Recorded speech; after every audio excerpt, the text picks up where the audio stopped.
doing their, getting their corners and their points to match, there are three things it can be. Everybody focuses on my 1/4 inch seam. I didn't get my 1/4 inch seam quite right.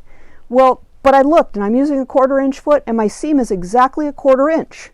What else can it be? It can either be your pressing or it can be your cutting. Those three things it takes to get a perfect 1/4 inch seam. If you have a perfect 1/4 inch seam and you don't press it quite right, it's overlapped a little, it's not pressed totally open, it makes your block smaller. If you cut wrong and your block is either too large or too small, your points won't match either. So what we're going to talk about today is cutting. And what I'm going to do is grab a bolt, and I had to look hard to find one that was really cockeyed. And when I say cockeyed, it means when they rolled the fabric on the bolt, these come in big giant rolls, and then they're cut to 15-yard bolts. And you see how crooked this is? That's how the bolt was wrapped. Nothing wrong with the fabric, it just was crooked when it was wrapped on the bolt. So if you go to a store and you say, I want a 1/2 yard, where do they measure from? Do they measure from here? Do they measure from here? When we have a start of a bolt like that, we always give you enough extra that you can straighten your fabric. Sometimes it's only a 1/4 inch or so, but you want to be sure to be able to straighten that fabric. So what I'm going to do is just take a chunk off of here that we're going to play with. And I'm using my Quilter Select cutting mat, which I really like. It's numbered in both directions. This is their newest, biggest mat. It's 36 by 60. It's really a sweet mat. And I'm using one of their non-skid rulers with their little gripper handle, and the Alex Anderson Quilter Select rotary cutter. This one you'll see Cheryl use as well. It's really nice. You just push the button and tap it. That opens the blade. And across I go. I'm going to set that out of my way. And then I have my piece of fabric. To close this, I just tap it shut. So now I have a piece of fabric that's crooked. If I just started cutting strips from here, all of my strips would be cockeyed.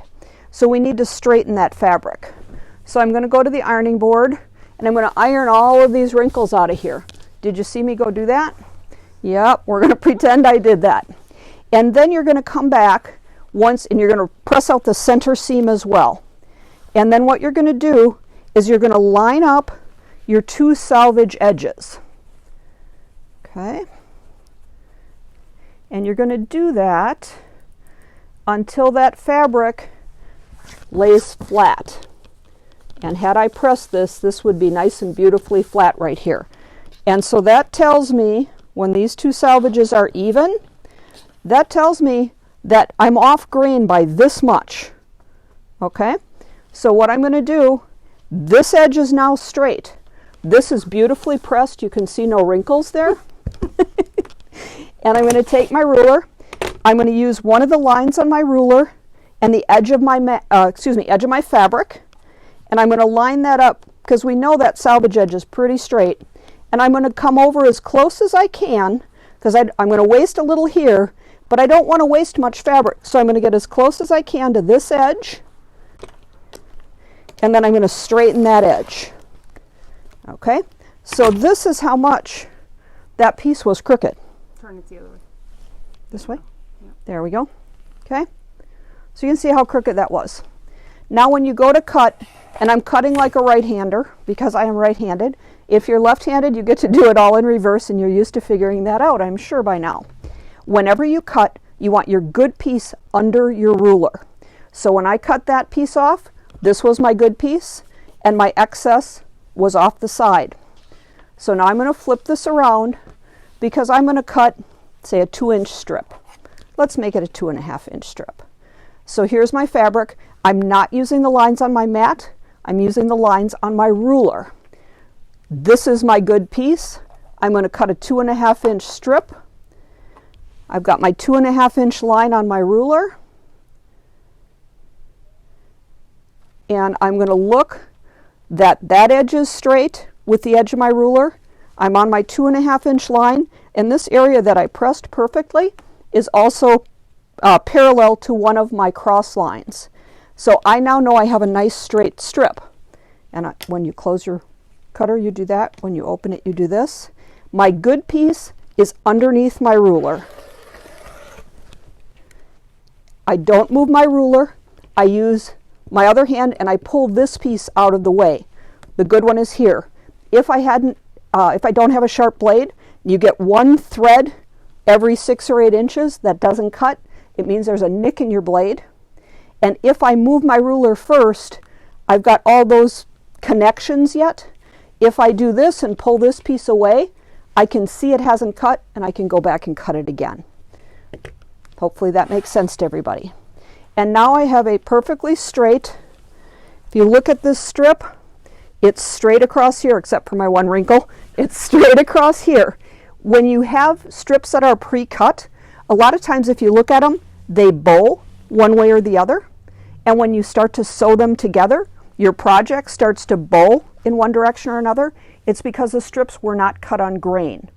So if you take the time to put this fabric, press it out, and get those 2 salvage edges, sorry, I'm driving Cheryl crazy today, put those 2 salvage edges straight, that will get you a nice straight on grain strip.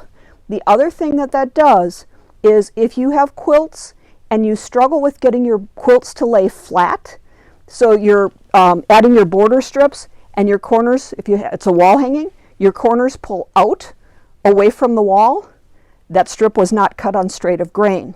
If it pulls back towards the wall, also was not cut on straight of grain. If your project and strips are cut nice and straight, your quilt will lay perfectly flat. So that is how you get your fabric straight. I'm moving again on you, sorry. No, I'm just reading. Somebody's just said they've been using the same blade since July. Must be last Sorry, sweetie. Time to change blades. If you get those little dingers, you can always, before you move your ruler, cut it a second time. And you'll do that for about 2 months, probably. When you finally put a new blade in, you'll kick yourself for not having done it sooner. Okay, so next thing is I just cut that strip. That first little session was how to make it straight. Got a nice straight strip. So now I'm ready to cut more strips. When you cut, the biggest thing to have your corners match your pieces and your perfect 1/4 inch seam is that your strips and pieces are the exact right size. And the way that is done is by double checking. I'm going to do another 2.5 inch strip here.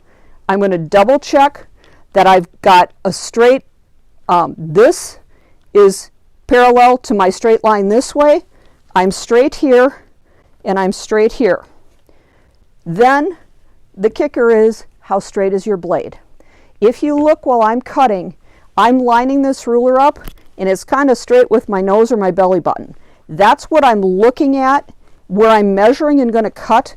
This is straight out right in front of me, but my arm is out over here. So if I now go to cut this, if you look, my shoulder is twisted, my arm is stuck out, my wrist is bent in order to cut this. It's a really awkward cutting position, and it's really easy to have your blade in the wrong position. Your blade should be perpendicular, straight up and down to that outer edge of your ruler. If your blade is twisted this way, it's kind of cockeyed out to the side, the rotary blade can actually get under the edge of the ruler, and it cuts your strip just a little bit scant, maybe 1 or 2 threads. Doesn't seem like a lot, but 1 or 2 threads, 1 or 2 threads, 1 or 2 threads, all of a sudden you're off by 1/4 to 1/2 inch. That's if I'm cutting this way, my strip's too small. If I'm angling this way, my strip is actually too big. I get a extra thread or 2 because I'm not up against my blade. So when I'm ready to cut, when I line up, I'm looking straight. When I'm ready to cut, I step to the side so that my arm is straight and in line with that cut. If you look, my shoulder's straight, my arm's straight, my wrist is straight. This is the position I cut in. So I measure here and I step to the side and I look, my blade is perpendicular, nice and straight, and my arm pushes straight forward. I also get a better angle on the cutter so it's much easier to cut. You'll have better cuts with less effort. And again, I'm going to tug this piece away, and I had one ding, of course, and now I have a nice straight strip. Okay, so when I go to cut the next one, again, I'm watching my ruler, not my mat.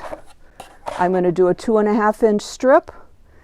I'm again standing in the center of it while I'm lining it up, and when I go to cut, my blade is perpendicular, and I tug this away. So that's the key to proper cutting. If I'm cutting with that blade on an angle like this, all my strips are too narrow. What does that mean?